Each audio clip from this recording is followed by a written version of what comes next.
So, Dragon Age Veilguard, a game that came out a few months ago, has reportedly underperformed in terms of sales. And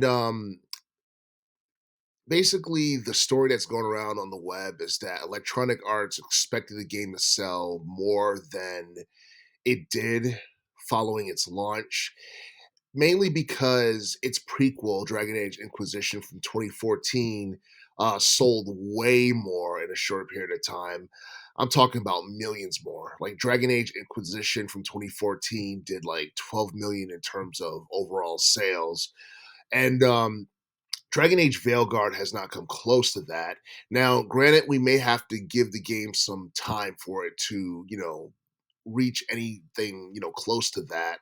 But Dragon Age is one of EA's more popular IPs. It's something that, BioWare has been working on for years.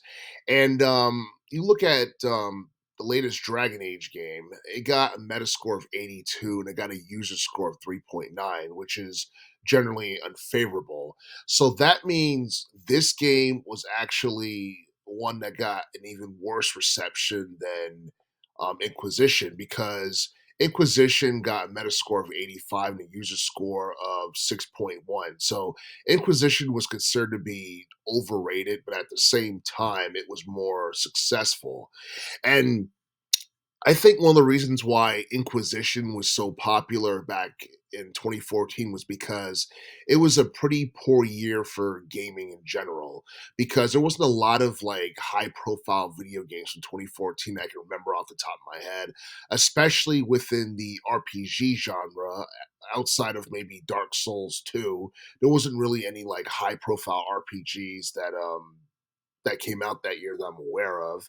And I feel like Inquisition just shined more that year than it would have any other year that it came out. Like if that game came out in 2013 or 2015, especially 2015, it easily would have gotten overlooked. But 2014 to me was like the 2022 of the teens decade for the most part in relation to video game releases. Just underwhelming, nothing that was really exciting, and the games that came out were overrated as hell for the most part. And honestly, like with the future of I guess with Dragon Age, I have no idea what's going to happen. I'm not exactly sure if we're going to get a sequel following this game. I do feel that I don't know. I do feel that the Dragon Age franchise has passed its peak, because a lot of people would tell you that the first one from 2009 was pretty good. Inquisition wasn't bad. It was actually a solid depending on who you ask. People absolutely hate Veilguard, and the thing about this is that it took years to make this game. So this game was like a decade in the making. And I feel like it's probably one of those things where if we had gotten this game years earlier, it probably would have gotten a better reception following its release. I feel like with last year, people really didn't care because there were so many other video games that people were looking forward to in 2024, especially in the RPG genre. I'm talking about Final Fantasy VII Rebirth. I'm talking about Like a Dragon, Infinite Wealth. I'm talking about Dragon's Dogma 2.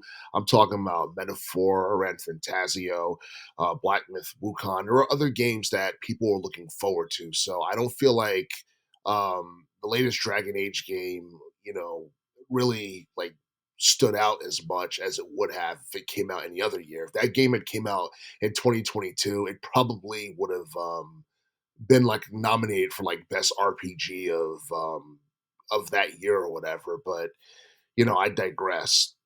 But the thing is, apparently, like because of like that game, flopping. I wouldn't say flopping, but because that game underperforming, I think BioWare actually had to cut some of their staff, and I think right now they're under like 100 staff members. And the crazy thing is, about 2 years ago, they had like 200 like staff members. Now they're under 100. But at the same time, that's not going to stop them from making Mass Effect 5. And I know, these layoffs, within BioWare is due to I guess the economy being bad and cost cutting and all that other stuff. But at the same time, when you have games that underperform or that's like losing millions of dollars, you got to do what you got to do. And the thing is, we saw that with Ubisoft. Ubisoft has laid off so many of their staff and so many of their workers to a point where a lot of people are uncertain about its future. People are uncertain about the future of Warner Brothers because their games have been flopping as well. And yeah, I do feel that doing like 1.5 in terms of sales is not bad, especially considering, the economic climate we're in right now and considering um how gaming is right now, because it seems like less people are going out of their way to buy video game hardware, whether it be like physical games or whether it be consoles. I mean, people are still buying consoles, but I feel like they're buying less. Physical video games because you can just buy everything digitally now. And not only that, like the cost of gaming is going up, because there's just so much you have to invest in to get like a good experience in terms of gaming, whether it be buying a gaming pass, whether it's buying DLC, whether it's microtransactions. There's a lot of stuff that you have to take into account when it comes down to video games, and as to why people are not spending as much on gaming as they used to, because people feel like nowadays most video games are a ripoff because you get unfinished, products, or you basically get like soulless, lifeless games that don't really have much lasting value. It's something that people forget after a couple of years. And honestly, like there are a lot of video games that can barely break 3 million in terms of sales. They can't go past that. They can't go past 3 or 4 million in terms of sales. And going past 3 million is actually considered um it's considered like an outstanding feat in this day and age, which is kind of sad, but at the same time that's just reality and that's just the way it is.